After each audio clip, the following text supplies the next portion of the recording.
Vamos abrir a nossa Bíblia, pegar a palavra de Deus. Vamos lá no livro do profeta Isaías, no capítulo 1, dos versos de 2 a 20.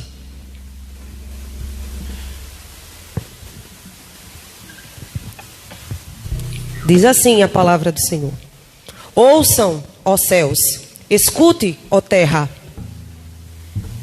pois o Senhor falou. Criei filhos e os fiz crescer, mas eles se revoltaram contra mim. O boi reconhece o seu dono, e o jumento conhece a manjedoura do seu proprietário. Mas Israel nada sabe, o meu povo nada compreende.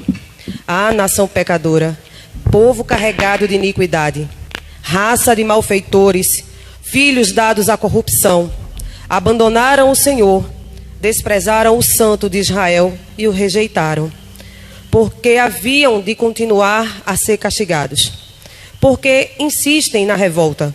A cabeça toda está ferida, mas o coração está sofrendo. A sola do pé ao alto da cabeça não há nada são, somente machucados, vergões de ferimentos abertos, que não foram limpos, nem enfaixados, nem tratados com azeite. A terra de vocês está devastada, e suas cidades foram destruídas a fogo. Os seus campos estão sendo tomados por estrangeiros diante de vocês, e devastados como a ruína que eles costumam causar. Só restou a cidade de Sião, como tenda numa vinha, como abrigo numa plantação de melões, como uma cidade sitiada. Se o Senhor dos Exércitos não tivesse poupado alguns de nós, já estaríamos como Sodoma e semelhantes a Gomorra. Governantes de Sodoma, ouçam a palavra do Senhor. Vocês, povo de Gomorra, escutem a instrução do nosso Deus. Para que me oferecem tantos sacrifícios? Pergunta o Senhor. Para mim chega de holocaustos de carneiros e da gordura de novilhos gordos. Não tenho nenhum prazer no sangue de novilhos, de cordeiros e de bodes. Quando vocês vêm à minha presença, quem pediu que pusessem os pés em meus átrios? Parem de trazer essas ofertas inúteis. O incenso de vocês é repugnante para mim. Luas novas, sábados e reuniões. Não consigo suportar as suas assembleias. Estão cheias de iniquidade. Suas festas da lua nova e suas festas fixas, eu as odeio. Tornaram-se como um fardo para mim, e eu não as suporto mais. Quando vocês estenderem as mãos em oração, esconderei de vocês os meus olhos. Mesmo que multipliquem as suas orações, não as escutarei. As suas mãos estão cheias de sangue. Lavem-se, limpem-se, renovam suas mais obras para longe da minha vista. Parem de fazer o mal, aprendam a fazer o bem. Busquem a justiça, acabem com a opressão. Lutem pelo direito dos órfãos e defendam a causa da viúva. Venham, vamos refletir juntos, diz o Senhor. Embora os seus pecados sejam vermelhos como a escarlate, eles se tornarão brancos como a neve. Embora sejam rubros como a púrpura, se tornarão como a lã. Se vocês estiverem dispostos a obedecer, comerão os melhores frutos dessa terra. Mas se resistirem e se rebelarem, serão devorados pela espada. Pois o Senhor é quem fala. Demos graças a Deus. Nós vamos dar continuidade à série que fala da justiça do céu na terra, com o tema Intolerantes contra a Corrupção. E para trazer essa palavra para vocês nessa tarde, eu quero convidar Renato, para que a gente possa aqui juntos fazer uma oração por ele, para que o Senhor esteja guiando e abençoando a sua palavra. Senhor Deus e Pai, graças te damos, Senhor, nessa tarde, Pai. Estamos aqui, Pai, reunidos em Teu nome, Senhor, para louvar e engrandecer o Teu nome, Cristo. Queremos te apresentar agora o Teu servo, Renato, Pai, para que Tu uses, Senhor. Faz, Senhor, que tudo que saia da boca dele venha direto do Teu trono da graça, Pai, para que possa ser implantado, Senhor, em nossos corações, que possa frutificar, possa florescer e frutificar, que possamos, Senhor, cada vez mais sermos... cada vez mais nos sentir, Senhor, incomodados com a opressão, incomodados com a injustiça, incomodados, Senhor, com tudo aquilo que não te agrada, Pai. Se faz presente nesse lugar. E que as pessoas que estão em casa, Pai, possam receber essa mensagem e que ela vá, Senhor, como flecha, naquele lugarzinho, Senhor, que só Tu sabes, que nos incomoda, Pai. Em nome do Teu Filho amado Jesus. Amém.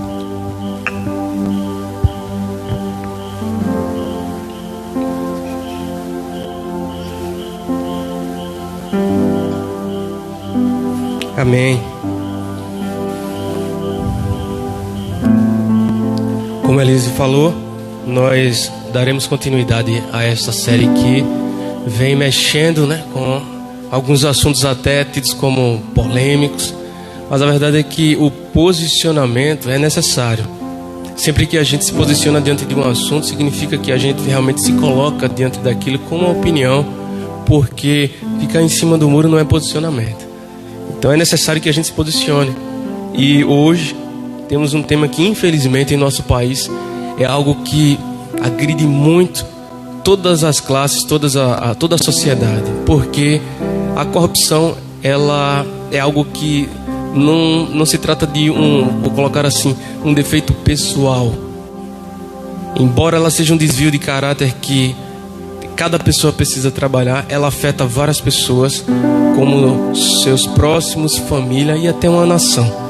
E aqui, como falei, em nossa nação, nós sabemos bem o que isso significa, porque a falta da divisão dos lucros, a desigualdade social é algo tão real, tão presente, que infelizmente nós conseguimos dizer realmente o que é, sentir na pele o peso da corrupção. Contudo, existe uma diferença entre o que é normal e o que é comum.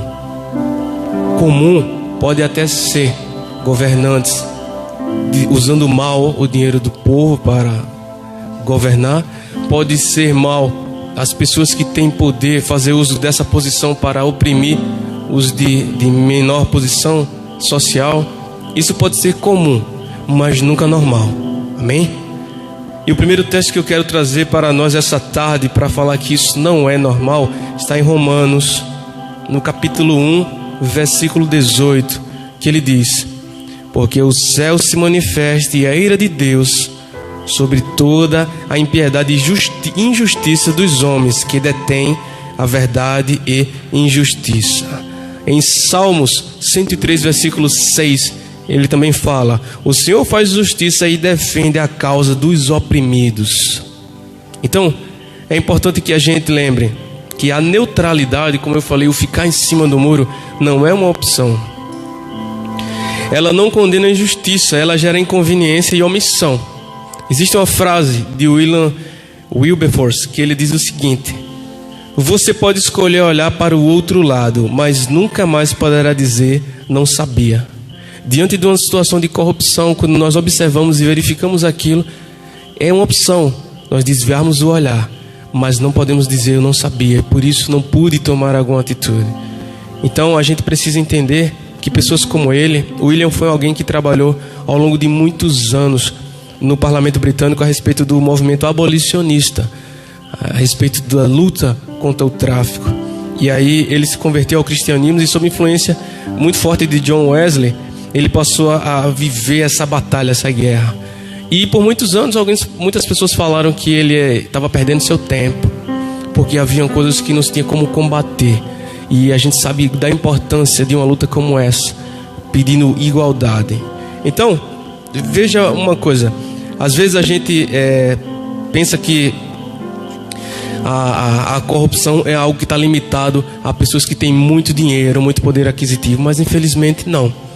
E a geração que a gente tem vindo, a geração que a gente tem chegando aí, ela carrega consigo os prejuízos causados por essa corrupção, seja por agentes públicos, privados, ou enfim, todos esses órgãos. Então, a gente não deve ser apenas contra ela, a gente não deve ser apenas contra a corrupção, mas às vezes tem que ser intolerante em todos os níveis, porque na hora em que nós não conversamos com nossos filhos, ensinando a eles valores como esse pequeno, de que ele precisa corrigir certos hábitos ou não ter certos hábitos, nós deixamos ele por conta do que é comum.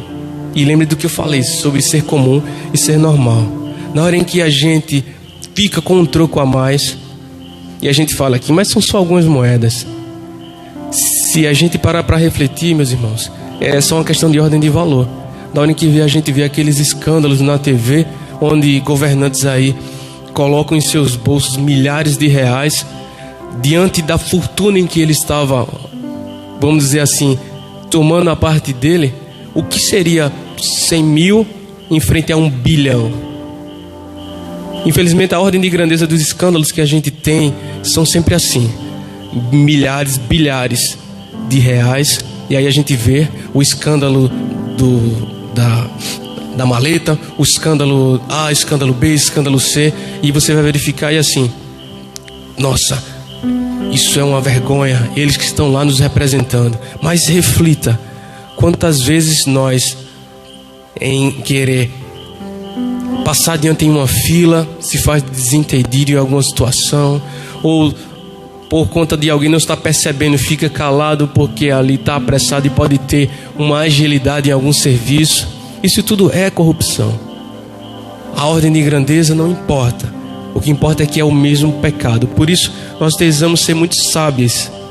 E veja o que a Bíblia fala sobre sabedoria. O dinheiro ganho com desonestidade diminuirá, mas quem o ajunta aos poucos terá cada vez mais. Provérbios 13, 11. Em 2 Pedro 2,19 temos ainda: prometendo-lhes liberdade, e eles mesmos são escravos da corrupção, pois o homem é escravo daquilo que domina. 2 Pedro 2,19.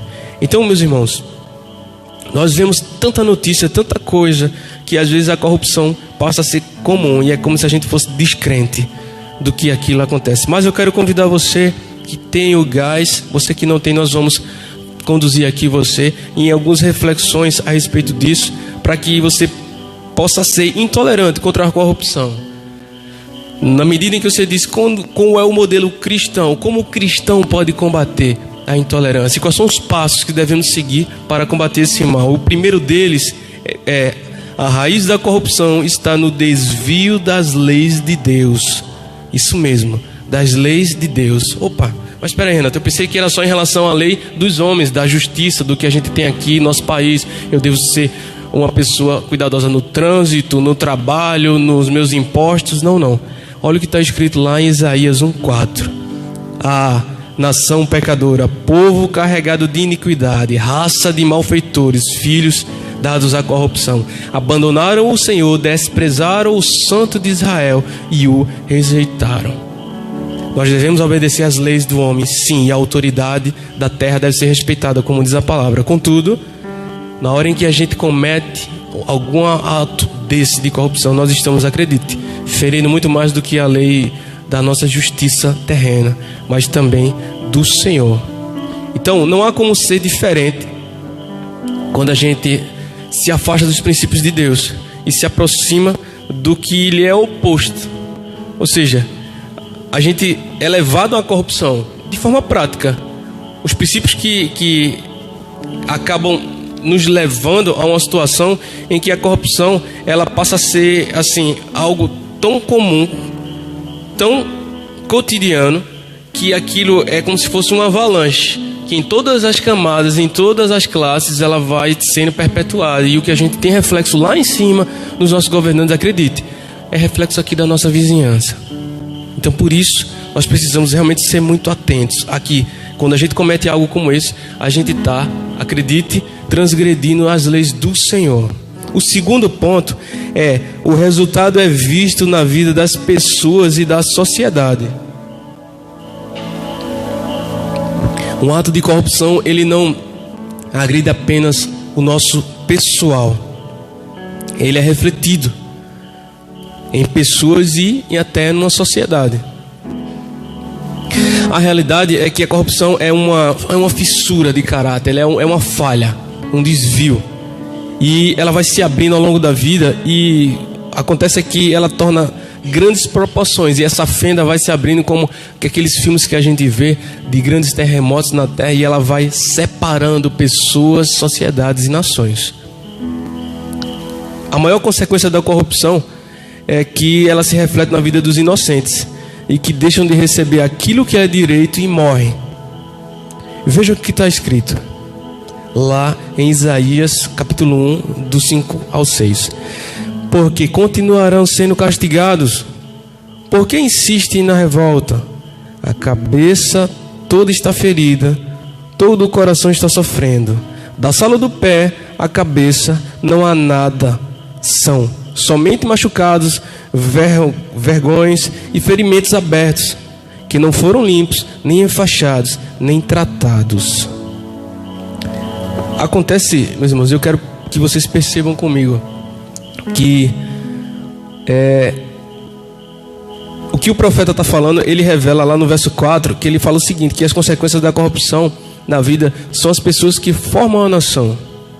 Veja a continuidade dessa ideia de Isaías. A terra de vocês está devastada, suas cidades foram destruídas de fogo, os seus campos estão sendo tomados por estrangeiros diante de vocês e devastados como a ruína que os estrangeiros costumam causar. Então, acontece que cada ser humano, cada um deles, acredito, principalmente o cristão, ele precisa entender que a corrupção, ela é a mãe de toda injustiça e ela acaba drenando os recursos de uma nação inteira. Todos vimos que a gente teve grandes escândalos, mas falando do nosso país, em que infelizmente é um desses exemplos, a gente lembra da Lava Jato, né? Essa grande operação. Para você ter uma noção, veja só, mais de 10 bilhões de reais e mais de 6 bilhões foram assumidos por empresas como usados para propina. Para a gente ter uma ideia de ordem de grandeza, o orçamento do Estado do Espírito Santo é de 16 bilhões. O Espírito Santo é tido como uma das capitais mais organizadas aqui do nosso país, onde falam que o sistema de transporte, saúde e segurança, ele funciona de uma forma que parece até que a gente não está no Brasil. É essa que é tida como uma das maiores capitais do Estado, dos estados que nós temos. O Estado do Espírito Santo, ele precisa de 16 bilhões como orçamento para conseguir ter uma manutenção. E ele precisa pagar 90 mil funcionários para atender a população dentro desses investimentos. Se a gente parar lá para pensar, a manutenção de um estado em um ano e parar para pensar o que foi pago de propina, a gente tem aí uma diferença em que 16 bilhões seguraria um estado, 6 bilhões, ou seja, perto da metade do que seria esse orçamento, foi só de propina pago. Então, é uma coisa que a gente geralmente olha e começa a enxergar as coisas tão distantes quando a gente vê essa ordem de grandeza lá em cima. Renato, eu não sei nem mensurar o que eu conseguiria fazer com bilhões. Mas acredite, essa ordem de grandeza tão elevada começa com uma pequena fissura, uma pequena fenda em uma pessoa. O desvio de caráter, ele não é coletivo. Ele acaba sendo contagiado por pessoas que abraçam essa prática, caem nesse pecado. Contudo, o erro, a falta de caráter, o desvio, ele está em uma pessoa. Acredite, apenas você, com um desvio de caráter, pode mudar a realidade de um grupo. E esse grupo pode ser uma sala de aula ou um ambiente de trabalho, e essa semente do mal, vou assim dizer, é contagiada e passada a todos, de maneira em que eles passam a achar que não, isso aqui é só uma bobagem, todo mundo faz. Não, isso aqui todo mundo sabe. Essa empresa é tão carrasca, eu fazendo isso aqui, eu tomando isso para mim, ou essa parte aqui sendo minha, é até pouco diante do que eles fazem comigo aqui. Isso é algo que é muito nocivo e danoso ao cristão. Então, nós precisamos sempre lembrar que nós estamos ferindo não só a lei dos homens, mas a lei de Deus, e que essas atitudes, elas ferem pessoas e sociedades, a maioria delas inocentes. Em terceiro lugar, nós temos que entender que sempre existe um remanescente da justiça. Sempre existe um remanescente da justiça. Como assim? Vocês lembram do profeta Elias? Vocês lembram que somente ele se dobrou diante da corrupção de Jezabel, os profetas de Baal? Ele respondeu assim: Tendo sido muito zeloso pelo Senhor, Deus dos exércitos, os israelitas rejeitaram a tua aliança, quebraram os teus altares e mataram os teus profetas à espada. Sou o único que sobrou, e agora também estou procurando matar-me. Aconteceu também lá em Gideão, 32 mil guerreiros. Deus reduziu a 300 para vencer os mais de 10 mil midianitas. Lá na Inglaterra, no século XVI, aconteceu o seguinte: ela era uma nação muito corrupta e assim, muito problema. E o que acontece é que não precisou de um exército para mudar aquele país. Precisou de um remanescente fiel que fosse intolerante contra a corrupção. Todo o sistema político, judiciário, educacional e toda a estrutura corrompida foi transformada pelos cristãos que seguiram John Wesley e a pregação do Evangelho. Eu falei no início de William, que era um parlamentar, William Wilberforce. Ele foi convertido por conta dessa influência de Wesley. E vejam bem, ele foi um parlamentar que levou 20 anos apresentando ao parlamento uma lei para o fim do tráfico de escravos. Uma voz solidária por 20 anos. E a abolição total se deu 3 dias antes da sua morte, depois de 40 anos de luta. Acontece que grandes mudanças, grandes transformações começaram a partir de uma pessoa que teve um único desejo: não se corromper e seguir em frente numa ideia convicta. E a ideia desses homens era pautada em cima do Evangelho. E todos esses exemplos foram fiéis ao Senhor. Todos esses exemplos foram pessoas que estavam juntos. E a resposta de Deus foi trazer a eles uma bênção de conquistar as suas batalhas. Quantas vezes nós ouvimos falar de Davi diante de batalhas que diriam: com certeza não vai ser ganho. Mas como é que eles faziam antes? Perguntavam ao Senhor, e quando ele dizia sim, ele seguia em frente. Então o remanescente da justiça, ele é muito semelhante à ideia de um cristão, porque muitas vezes nós, eu e você, somos questionados a uma ideia que parece loucura aos olhos dos homens. Mas acredite, ser um remanescente do Evangelho é um papel de cada um de nós, porque nós temos a certeza daquele que é o juiz dos juízes, que estará conosco e nos guiará nisso. Então, nesse item 3, assuma para a sua personalidade ser esse remanescente da justiça. Nós temos ainda o 4º ponto, e nesse ponto eu quero trazer para você o seguinte: a mudança está no arrependimento, na justiça e na obediência. Veja, a mudança está no arrependimento, na justiça e na obediência. Entenda que às vezes a gente escuta essa palavra arrependimento, e aí a gente julga que é só um remorso. Remorso não é um arrependimento. O remorso pode ser algo que toca a gente emocionalmente, percebendo que estamos errados e que temos algo a melhorar. O arrependimento não. O arrependimento, além de trazer essa realidade, ele gera ação de mudança. E ela vem junta com o seguinte: essa mudança, além do arrependimento, ela tem que trazer junto a justiça e a obediência. Então, eu quero lembrar para vocês alguns dos exemplos, mas que você possa ouvir nesse momento esse texto como uma reflexão, para que você coloque em sua vida e pense em primeira pessoa nessa situação e reflita. Na hora em que a gente escuta falar dos mártires, das pessoas que passaram por situações difíceis, a gente às vezes lembra dos nomes deles, mas não recorda exatamente o que ele representou. Que você possa se colocar imaginando o seguinte: sempre deverá ser assim. Veja na direção e na exortação profética. Removam suas más obras para longe da minha vista. Parem de fazer o mal. Aprendam a fazer o bem. Busquem a justiça. Acabem com a opressão. Lutem pelos direitos do órfão. Defendam a causa do órfão e da viúva. Sempre que você parar para pensar e imaginar nessas pessoas, todas essas pessoas que passaram e lutaram, a gente escuta falar de uma palavra como corrupção tão forte e acha é um vilão muito grande, é um gigante muito grande para nós vencermos, para nós lutarmos contra. Lembre-se da perseverança deles. e que a grande mudança que aconteceu em cada um deles sempre veio junto com essa questão da justiça do Senhor.